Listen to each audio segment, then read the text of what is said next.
Hello friends, आपका बहुत बहुत स्वागत है मेरे इस यूट्यूब चैनल पर जिसका नाम है जॉइन अस। मैं आपका दोस्त सीए अरुण गुप्ता। इस जीएसटी पार्ट 2 में जीएसटी से रिलेटेड और बहुत सारी बातों के हम बारे में डिस्कस करेंगे। पहली वीडियो आपको कैसी लगी उसके बारे में बहुत सारे कमेंट्स मुझे मिले। उससे ही मैंने ये डिसीजन लिया कि अब जीएसटी पार्ट 2 बनाने की बारी आई है। आशा करता हूं कि इसमें भी बहुत सारा मजा उस जीएसटी को समझने में हमें आने वाला है। तो लीजिए चलते हैं। जॉइनस एक एजुकेशनल प्लेटफॉर्म है जिसमें हम उन लोगों के लिए एक कोर्स रन करते हैं जो अकाउंटिंग फंडामेंटल सीखना चाहते हैं, जीएसटी की accounting, finalisation of balance sheet, income tax and online ITR filing, TDS and quarterly returns filing, GST की मंथली और annual return filing, tally ERP 9, tax audit के provisions, project reports, bank balance sheet और बहुत कुछ। जी हाँ, उन लोगों के लिए जो ये चीज सीखना चाहते हैं और अपना कैरियर बनाना चाहते हैं। यदि आप ऐसे किसी व्यक्ति को जानते हैं तो उनको आप जॉइनस के कोर्स के बारे में बताएं ताकि वो लोग ये कोर्स करके अपने पैरों पर खड़ा हो पाएं और ज्यादा से ज्यादा अर्निंग कर पाएं। तो इस जीएसटी के सेकंड पार्ट की वीडियो में जहां हमने पहले पार्ट में ये देखा था कि जीएसटी के लिए कुछ रिक्वायरमेंट्स होती हैं, उन रिक्वायरमेंट्स को आप डाटा को अपलोड करते हैं ऑनलाइन, क्योंकि जीएसटी का रजिस्ट्रेशन ऑनलाइन अप्लाई होता है और उसमें वो सारे डॉक्यूमेंट्स देने के बाद जीएसटी विभाग के जिस अधिकारी की जुरिडिक्शन में वो डाटा अपलोड हुआ है वहां उन अधिकारियों के पास ये अधिकार होता है कि वे चाहें तो इस रजिस्ट्रेशन को ग्रांट करें या इस रजिस्ट्रेशन में कोई क्वेरी लगा दें या उसको रिजेक्ट कर दें। यदि वो कोई क्वेरी लगाते हैं तो उसका समाधान भी ऑनलाइन ही होता है। वो क्वेरी क्या हो सकती है वो क्वेरी के ऊपर डिपेंड करता है। यदि वो रजिस्ट्रेशन रिजेक्ट कर देते हैं तो भी आप डिपार्टमेंट से ये पूछ सकते हैं कि वो रजिस्ट्रेशन किस वजह से रिजेक्ट किया गया है। अब बात करते हैं यदि रजिस्ट्रेशन ग्रांट कर देते हैं तो फिर आगे का प्रोसेस क्या है। अब मान के चलते हैं हमने एक नया जीएसटी का रजिस्ट्रेशन लिया है। जी हाँ दोस्तों, जीएसटी का नंबर पैन बेस रजिस्ट्रेशन है। जीएसटी रजिस्ट्रेशन नंबर इस 15 डिजिट अल्फा न्यूमेरिक नंबर है। फॉर एग्जांपल हम मानते हैं 09, उसके बाद 5 अल्फाबेट, 4 न्यूमेरिक, 1 अल्फाबेट और फिर उसके बाद 3 डिजिट। जी हाँ दोस्तों, 09 जो पहला है ये स्टेट कोड है। स्टेट कोड क्या होता है ये हम अगली स्लाइड में एक बार डिस्कस करते हैं। आप जिस स्टेट के रहने वाले हैं उसका स्टेट कोड है जो आपके स्टार्टिंग की 2 डिजिट होती है। उसके बाद सेकंड नंबर पे नेक्स्ट 10 डिजिट आपके पैन नंबर की है। इसका मतलब यह है कि किसी भी जीएसटी के नंबर को देखकर आप उस व्यक्ति का पैन नंबर पता लगा सकते हैं। पैन नंबर की जुडिक्शन क्या होती है, पैन होल्डर का स्टेटस क्या होता है, ये इसके लिए भी हमने एक पहले वीडियो बनाई थी। आप उस वीडियो को देखकर ये जान सकते हैं कि वो नंबर किसका है और उस व्यक्ति का क्या स्टेटस है। आगे की जो 3 डिजिट है वो गवर्नमेंट की चेक डिजिट है, जिसमें एक अल्फाबेट है, एक न्यूमेरिक है, फिर एक अल्फाबेट है और फिर एक न्यूमेरिक है। जो ये जेड है ये सभी नंबर में अभी तक जो हमारे देखने में आया है वो जेड ही आ रहा है। ये क्यों आ रहा है या इसके आगे का जो 4 आता है या 3 आता है, 2 आता है, वो क्या है, वो गवर्नमेंट की चेक डिजिट है। आगे चलते हैं। For checking some person detail on GST portal. जी हाँ, यदि आपका कोई भी ऐसा व्यापारी जो आपको जीएसटी का नंबर दे रहा है, यदि आपको लग रहा है कि ये जीएसटी नंबर सही है या नहीं है, तो उसके लिए हम जीएसटी की वेबसाइट को ओपन करके उस पर डालकर उस नंबर को चेक कर सकते हैं। जीएसटी की वेबसाइट है www.gst.gov.in। Open search taxpayer with PAN. जी हाँ दोस्तों, यहाँ पर मैं आपको उस जीएसटी की वेबसाइट पर भी ले जाना चाहता हूं जहां पर हम कोई नंबर सर्च करने वाले हैं। आइए चलते हैं। जी हाँ दोस्तों, हमने वेबसाइट पर टाइप किया www.gst.gov.in, तो ये जीएसटी का पोर्टल खुलता है। ये जीएसटी पोर्टल का होम पेज है। इस पर एक ऑप्शन आता है search tax payer. Search tax payer में यदि हम सर्च बाई पैन करते हैं, यानी हमें किसी व्यक्ति का पैन नंबर तो पता है बट ये नहीं पता उसका जीएसटी का नंबर क्या है, तो हम उसके पैन से जाकर डिस्कस कर सकते हैं। हम सपोज किसी व्यक्ति का यहाँ पैन डालते हैं। जी हाँ दोस्तों, अब हम किसी का पैन नंबर टाइप करके देखते हैं। उनका पैन नंबर है सपोज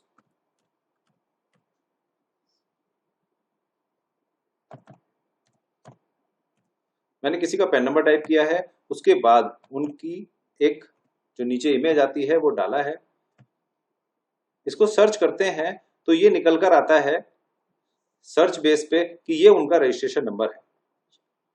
ये रजिस्ट्रेशन नंबर मुझे पता चल जाता है। यदि मैं इसको क्लिक करता हूं तो रजिस्ट्रेशन नंबर संबंधी सारी डिटेल्स भी मुझे हाथ के हाथ पता चल जाती है। अब ये रजिस्ट्रेशन नंबर के उसमें चला गया। अब मैं फिर दोबारा से इमेज डालता हूं। ये फिर सर्च कमांड में मैंने किया, यहाँ रजिस्ट्रेशन की डिटेल आ जाती है। पार्टी का नाम क्या है, उसका ट्रेड नेम क्या है, कब उसने रजिस्ट्रेशन लिया है, प्रोप्राइटरशिप है या पार्टनरशिप है, उसका एडमिनिस्ट्रेटिव ऑफिस की जुरिडिक्शन क्या है, उसका प्रिंसिपल प्लेस ऑफ बिजनेस क्या है, सब कुछ। उसके बाद एक बहुत अहम सूचना, शो फाइलिंग टेबल। उस व्यक्ति ने कितनी रिटर्न्स अभी तक फाइल की हैं, पिछले समय में उसने कितनी रिटर्न फाइल की है, तो उसकी लास्ट की डिटेल्स भी आ जाती है। जी हाँ, उस रजिस्ट्रेशन नंबर पे उसने कौन सी 3B, कौन से महीने की, कौन से दिन फाइल की है, कब उसने GSTR 1 या IFF फाइल किया है, कौन से ईयर का, कौन से दिन उसकी फाइलिंग हुई है ना इंपॉर्टेंट डाटा। यदि ये डिटेल्स हमें पता चल जाएं तो हम जनरली अपने व्यापारियों की भी ये सर्च कर पाते हैं कि उनकी कौन कौन सी रिटर्न्स चली गई हैं। चलिए आगे चलते हैं। ये लिस्ट ऑफ स्टेट कोड्स है अंडर GST। ये 01 स्टेट कोड है और आगे स्टेट का नाम लिखा हुआ है। 01, 02, 03, 04, 05। जैसे हम यूपी में रहते हैं तो 09 उत्तर प्रदेश का कोड है, इसी तरह से ये स्टेट के कोड लिखे हुए हैं। ये स्टेट कोड की कंप्लीट लिस्ट है। इसमें थोड़ा सा यहां ध्यान देने की जरूरत है कि यहां जैसे 24 नंबर पे गुजरात है, 25 नंबर अब किसी का नहीं है। जो लेटेस्ट इंफॉर्मेशन है वो ये है कि केवल 26 नंबर है, 26 स्टेट कोड है Dadar and Nagar Haveli and Daman and Diu का, जिनको दोनों को शामिल कर दिया गया है। साथ में जैसे 28 नंबर पर आंध्र प्रदेश बिफोर डिवीजन वाला और 37 नंबर पर आंध्र प्रदेश आफ्टर डिवीजन वाला भी, उनको भी स्टेट कोड अलॉट हो चुका है। 38 नंबर पर लद्दाख को भी स्टेट कोड अलॉट हो चुका है, जो कि अभी नया अमेंडमेंट है। चलिए दोस्तों आगे चलते हैं। यानी अभी तक आपने देखा कि जो GST नंबर आपको मिला है उसमें आपका स्टेट कोड है, फिर आपका पैन नंबर है और फिर उसके आगे 3 डिजिट गवर्नमेंट ने दे रखे हैं। अब जरूरत पड़ती है इस चीज की कि जो रजिस्ट्रेशन आपने लिया है, रजिस्ट्रेशन लेने के बाद आपको कुछ काम बहुत ज्यादा जरूरी थे, इंपॉर्टेंट थे समझने, क्या वो आपने समझे हैं? जनरली हमारा जो क्लाइंट होता है, हमारा जो व्यापारी होता है, हम उससे यही वाली बातें करते हैं। सबसे पहला, जो GST का रजिस्ट्रेशन अलॉट होता है तो जो ईमेल आईडी आपने प्रोवाइड की थी उस ईमेल आईडी पर आपका वो रजिस्ट्रेशन ग्रांट होके आपके पास मेल आ जाती है। सबसे पहला काम जो बहुत जरूरी है GST के रजिस्ट्रेशन लेने के बाद, सबसे पहले उसका प्रिंट आउट निकालें, अपना लॉगिन करें, पासवर्ड डालें, पोर्टल पर लॉगिन करें और वो अपना रजिस्ट्रेशन का सर्टिफिकेट डाउनलोड करें। सेकंड नंबर पे display of registration certificate on business place. जी हाँ दोस्तों, जो भी आपकी शॉप है, जहां पर भी आप बैठते हैं, उसके एक जगह पर आपके रजिस्ट्रेशन का सर्टिफिकेट डिस्प्ले होना मैंडेटरी है, अदरवाइज एक्ट में पेनल्टी के प्रोविजंस हैं।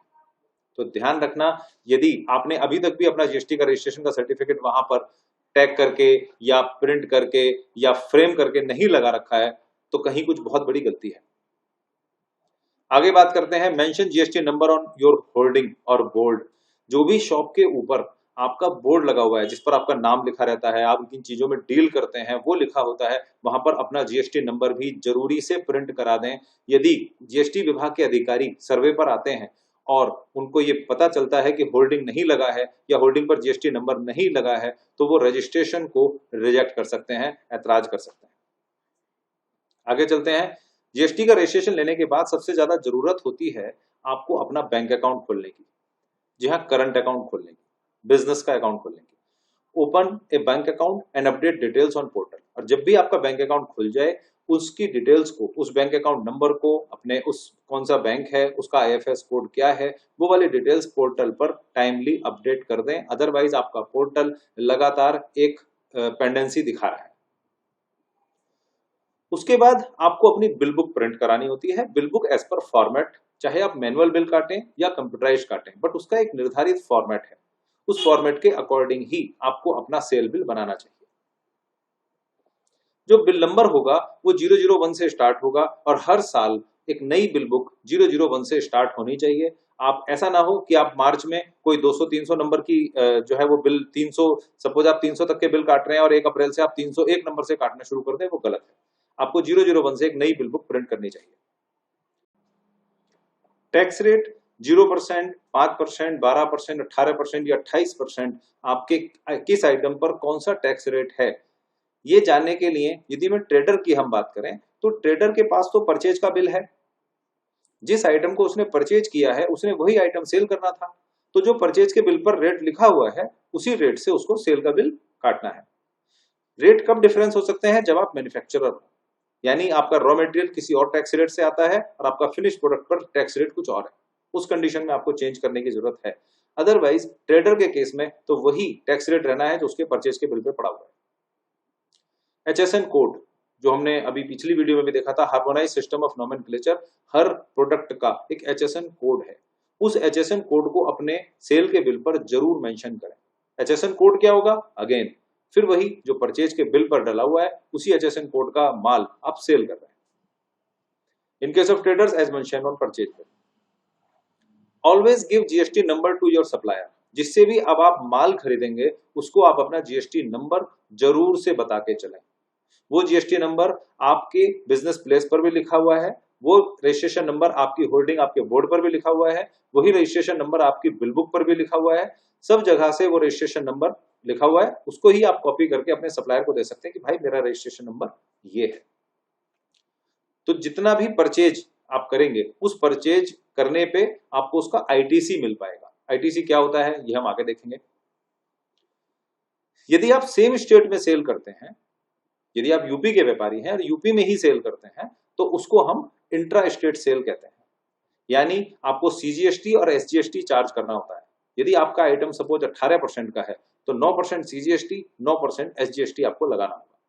यदि आप यूपी से दिल्ली में सेल करते हैं तो वो इंटर स्टेट सेल कहलाती है और उस कंडीशन में आपको IGST लगाना होगा। यानी ऑल ओवर इंडिया बेसिस पर यदि इसको समझें तो हर अपनी स्टेट में सेल करने वाला व्यक्ति CGST और SGST लगा रहा है हाफ हाफ करके, जिस भी टैक्स रेट का आइटम था, और एक स्टेट से दूसरी स्टेट में जब सेल कर रहा है तो फुल रेट से IGST लगा रहा है। आगे चलते हैं। जो बुक्स ऑफ अकाउंट आपको मेंटेन करनी है, आपको परचेज के बिल संभाल के रखने हैं, सेल की बिल बुक संभाल के रखनी है, उसके बेस पर उसकी कैश बुक तैयार करानी है, लेजर तैयार करानी है, जिससे आप अपनी बैलेंस शीट और trading and profit and loss account बना पाएंगे। ये डॉक्यूमेंट्स आज की डेट में बनाना कंपलसरी है। बिना डॉक्यूमेंटेशन के आप कभी भी GST रिटर्न भरने के बारे में या अपने बिजनेस को चलाने के बारे में ना सोचें। बुक्स ऑफ अकाउंट जरूर बना के चलें ताकि आप किसी भी समय पर अपनी परचेज, अपनी सेल, अपनी उधार, अपने कैश, अपने बैंक का हिसाब किताब लगा सकें।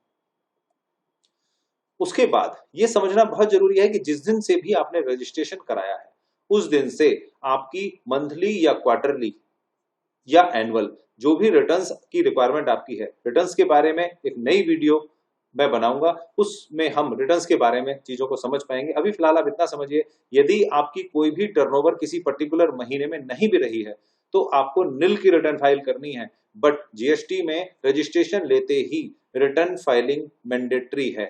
जिस महीने में आपको रजिस्ट्रेशन मिला है उसी महीने में, यदि आपने महीने की 31 तारीख को भी रजिस्ट्रेशन दिया है तो उस महीने की GST की रिटर्न जाना मैंडेटरी है। बहुत सारे लोग हैं जिन लोगों ने GST का रजिस्ट्रेशन कराया, उसके बाद उन्होंने उसमें वर्क नहीं किया, बट उस कंडीशन में उनकी रिटर्न भरने की रिक्वायरमेंट पूरी नहीं हो जाती। यदि उन्होंने रिटर्न नहीं भरी है तो डेली लेवल पर उनके ऊपर पेनल्टी चल रही है, और जिस दिन भी डिपार्टमेंट उस पेनल्टी को उनके ऊपर लगाएगा उस दिन उनको बहुत बुरा लगेगा कि यार मैंने रजिस्ट्रेशन लिया था और अब डिपार्टमेंट ने मेरे को 2 साल की पेनल्टी लगाई है। भाई रजिस्ट्रेशन आपने लिया था, ये याद रखने की लायबिलिटी भी आप ही की है कि आप निल की रिटर्न तो एटलीस्ट डिपार्टमेंट में फाइल करते रहते, वरना डिपार्टमेंट को कैसे पता चलेगा। रेगुलर रजिस्ट्रेशन जो होते हैं, रजिस्ट्रेशन रेगुलर और कंपोजिशन 2 तरीके के होते हैं, ये भी हम अगली वीडियो में एक बार समझेंगे। फिलहाल आप इतना समझिए कि रेगुलर रजिस्ट्रेशन जो होता है उसमें GSTR 1 और GSTR 3 भी मंथली या क्वार्टरली जाती है। जो कंपोजिशन डीलर होते हैं उसमें GSTR 4 और CMP 08 ये 2 तरीके की रिटर्न्स जाती है। साथ में रेगुलर SSE एनुअल रिटर्न भेजता है GSTR 9 में, जो साल में एक बार जाती है। किन डेट्स पर ये रिटर्न्स फाइल होती हैं, चालान भरने की क्या डेट होती है, एनुअल रिटर्न की क्या डेट होती है, इन डेट्स को याद रखना चाहिए। जितना यदि आप किसी भी चालान को डिपॉजिट करने में लेट हो जाते हैं तो उस पर इंटरेस्ट के प्रोविजंस होते हैं, उसके बारे में व्यापारी को पता होना चाहिए। पेनल्टी के प्रोविजंस होते हैं, यदि आप रिटर्न्स की फाइलिंग नहीं कर पाए हैं, उस कंडीशन में आपको पेनल्टी का भी पता होना चाहिए। ऐसा ना हो कि आपने रजिस्ट्रेशन ले लिया और उसके बाद आप भूल गए। जैसे इनकम टैक्स में होता है, इनकम टैक्स में पैन नंबर बनवाने के बाद इनकम टैक्स की रिटर्न मैंडेटरी नहीं होती जब तक कि उसकी इनकम नहीं होती, लेकिन जीएसटी में रजिस्ट्रेशन लेने के बाद रिटर्न भरना मैंडेटरी है। यदि मंथली है तो मंथली और क्वार्टरली है तो क्वार्टरली, और एनुअल रिटर्न तो जानी ही है। तो ऐसी कंडीशन में ये बहुत जरूरी हो जाता है कि आप रजिस्ट्रेशन लेकर भूल ना जाए। फिर साथ में जैसे ईयरली केस का भी प्रावधान जीएसटी में है। जो भी अधिकारियों का कल को कभी भी किसी भी प्रकार का कोई नोटिस आता है कि आपको अपना केस कराना है, तो उस कंडीशन में आपको अपने बुक्स ऑफ अकाउंट्स, अपने परचेज, अपनी सेल, सारा डाटा आपको वहां पे दिखाना पड़ता है। इसलिए बुक्स ऑफ अकाउंट्स का मेंटेन करना जरूरी है। दोस्तों आगे चलते हैं। जीएसटी की बिलिंग कैसे होती है? यदि सप्लाई ऑफ गुड्स और services at the rate of 18%, suppose हम 18% का एक रेट एज्यूम करें कि किसी प्रोडक्ट या सर्विसेज पर 18% का जीएसटी रेट है। यदि वो सेल सेम स्टेट में हो रही है, यानी कि यूपी से यूपी में या दिल्ली से दिल्ली में हो रही है, उस कंडीशन में जो सेल की अमाउंट है उस पर सीजीएसटी 9% और एसजीएसटी 9% वो लगाया जाएगा और फिर सेल का बिल बनेगा जिसको कस्टमर को दिया जाएगा। यदि हम सप्लाई ऑफ गुड्स और सर्विसेज की सपोज 18% ही रेट हम एज्यूम करें और इसको अदर स्टेट की सेल मानकर चलें, यानी यूपी से पंजाब में जा रहा है माल या दिल्ली से हरियाणा में जा रहा है, उस कंडीशन में सेल की जो अमाउंट होगी उस पर 18% का आईजीएसटी लगाया जाएगा और सेल का बिल बनेगा जो कि कस्टमर को दिया जाएगा। आइए एग्जाम्पल से समझते हैं। सेल अमाउंट यदि 1 लाख रुपए है, 18% का यदि रेट है किसी चीज पर, तो 9% का सीजीएसटी और 9% का एसजीएसटी लगाना होगा। सेल बिल 1,18,000 का बनेगा। ये ऐसी सेल है जो आपने अपने स्टेट में की है, यानी यदि मैं यूपी का व्यापारी हूं और यूपी में ही माल को सेल कर रहा हूं तो मुझे इस तरह की बिलिंग करनी होगी। बट यदि मैं यूपी का व्यापारी हूं और दिल्ली में माल सेल कर रहा हूं तो इस स्थिति में सेल अमाउंट 1 लाख, आईजीएसटी 18,000 और सेल का बिल 1,18,000 का बनेगा। आइए दोस्तों अब जीएसटी का मैकेनिज्म समझते हैं। जीएसटी का मैकेनिज्म कैसे चलता है?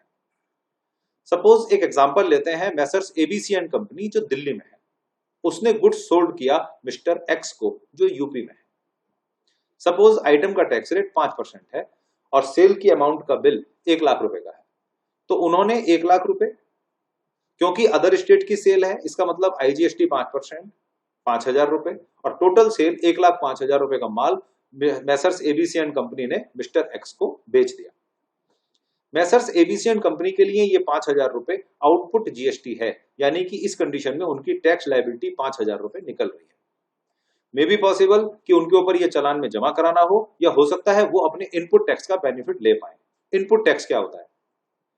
ये जो 5,000 रुपए का output tax ABC and company के लिए है, यही 5,000 रुपए मिस्टर एक्स के लिए इनपुट जीएसटी है। अब मिस्टर एक्स जो यूपी में है, उन्होंने उस माल को सेल किया मिस्टर वाई को जो यूपी में है। टैक्स रेट अभी भी 5% है क्योंकि ट्रेडर का केस है। सेल अमाउंट अब उन्होंने उस जो 1 लाख रुपए का माल वो लेकर आए थे, उस सपोज उन्होंने 10% का मार्जिन ले लिया, 1,10,000 रुपए कर लिया। उस पर वो क्योंकि यूपी में सेल कर रहे हैं तो 2.5% का सीजीएसटी और 2.5% का एसजीएसटी वो 1,10,000 रुपए लगाएंगे। टोटल टैक्स बनेगा 2750 यानी कि 5500 रुपए, और टोटल सेल हो जाएगी 1,15,500। इस स्थिति में मिस्टर एक्स 5500 रुपए की उनके ऊपर आउटपुट जीएसटी की लायबिलिटी आएगी। बट जीएसटी क्योंकि एक इनडायरेक्ट टैक्स है, यहां किसी भी व्यक्ति की जेब से कोई टैक्स नहीं जाता, केवल वो किस टैक्स का भुगतान करता है जितना उसने प्रॉफिट मार्जिन लिया होता है। अब इस केस में आप देखिए तो मिस्टर एक्स के ऊपर 5500 रुपए की आउटपुट जीएसटी की लायबिलिटी है, बट जीएसटी के प्रावधानों के अनुसार उसको जो 5,000 रुपए वो मैसर्स एबीसी एंड कंपनी को देकर आए थे, उस 5,000 रुपए को वो इसमें से घटा सकते हैं। उस स्थिति में वो जो इनपुट जीएसटी था उसका वो क्रेडिट ले लेंगे, और इनपुट जीएसटी का क्रेडिट उनको 5,000 रुपए का मिल जाएगा। उस कंडीशन में केवल 500 रुपए की ही लायबिलिटी उनके ऊपर आएगी जो उन्हें गवर्नमेंट खाते में जमा करनी पड़ेगी। दोस्तों इसे हम ऐसे भी समझ सकते हैं कि जो 1 लाख से 1,10,000 रुपए, यानी कि जो 10,000 रुपए का मार्जिन मिस्टर एक्स ने लिया था, ये उसी का 5% है। यानी कि कोई भी व्यक्ति जितना भी प्रॉफिट इंक्लूड करता जाता होगा उसी का टैक्स रेट उसकी लायबिलिटी बन जाता होगा, अदरवाइज बाकी टैक्स उसको रिकवर हो जाता होगा। अब मिस्टर वाई के लिए ये 5500 रुपए इनपुट बन जाएंगे। यदि मिस्टर वाई एक डीलर है तो वो इस 5500 रुपए का इनपुट जीएसटी का क्रेडिट ले लेंगे, लेकिन यदि मिस्टर वाई एक कंज्यूमर है तो ये टैक्स का बर्डन मिस्टर वाई पर पड़ जाएगा। इसका मतलब है जीएसटी एक इनडायरेक्ट टैक्स है। जीएसटी एक इनडायरेक्ट टैक्स है, यानी गवर्नमेंट रूल्स बनाती है मैन्युफैक्चरर के लिए, डिस्ट्रीब्यूटर के लिए, होलसेलर के लिए या रिटेलर के लिए जो कि व्यापारी है, लेकिन सारी की रजिस्ट्रेशन लेने की रिक्वायरमेंट व्यापारी की है, रिटर्न्स भरने की रिक्वायरमेंट व्यापारी की है, चालान जमा करने की रिक्वायरमेंट व्यापारी की है, वही बुक्स बना रहा है, वही बैलेंस शीट में उनका प्रोविजन कर रहा है, वही केस करा रहा है, बट उस टैक्स का अल्टीमेट बर्डन उस कस्टमर पर पड़ रहा है जिसका पूरे एक्ट में कहीं भी जिक्र नहीं है। आगे चलते हैं। So every month tax payable is output tax minus input tax. GST विभाग ने आपको अधिकार दिया कि आप सेल करके कस्टमर से वो टैक्स रिकवर कर सकते थे। उस लायबिलिटी में से जो इनपुट जीएसटी आपका है उसका आपको क्रेडिट मिल जाता है, डिफरेंस पर आप टैक्स देते हो। If input tax is more than output tax, ऐसी कंडीशन में कभी ऐसा भी हो सकता है कि इनपुट का टैक्स ज्यादा है, आउटपुट का टैक्स कम है, तो वो इनपुट टैक्स आपका एज ए एसेट आपकी बैलेंस शीट में स्टैंड करता है और वो पैसा गवर्नमेंट की तरफ आपका ड्यू रहता है, बट गवर्नमेंट आपको उसको वापस एकदम से नहीं करती और गवर्नमेंट कहती है कोई बात नहीं, इस इनपुट से आप अगले महीने फिर बेनिफिट ले लेना। यदि सही मायने में देखें तो यदि आपके ऊपर लायबिलिटी निकलती है तो वो आपको जमा करनी है, और यदि आपका पैसा गवर्नमेंट की तरफ निकलता है तो गवर्नमेंट कहती है उसका बेनिफिट अगले महीने एडजस्ट कर लेना। अगले महीने भी सेम ही कंडीशन होती है, यदि आपकी लायबिलिटी निकलती है तो आपको जमा करनी है, और यदि वो स्टैंड रह जाता है तो गवर्नमेंट कहती है कोई बात नहीं, अगले महीने एडजस्ट कर लेना। Then this balance is carried to next month. तो दोस्तों ये वीडियो आपको कैसी लगी? Thanks for watching. इजाजत दीजिए अपने इस दोस्त अरुण गुप्ता को। इस चैनल को सब्सक्राइब कीजिएगा, वीडियो को ज्यादा से ज्यादा शेयर कीजिएगा और आगे मुझे कमेंट करके जरूर बताइएगा वीडियो आपको कैसी लगी। दोस्तों जॉइन अस एक एजुकेशनल प्लेटफॉर्म है। हमारा पर्पस है ऐसे लोगों की हेल्प करना जो जीएसटी, इनकम टैक्स या अकाउंटिंग या टीडीएस के काम को सीखना चाहते हैं और उस काम को मार्केट में करके उससे कुछ अर्निंग करना चाहते हैं। यदि वो ऐसा कर पाते हैं तो हमारा पर्पस पूरा होगा। Thank you all. Thank you.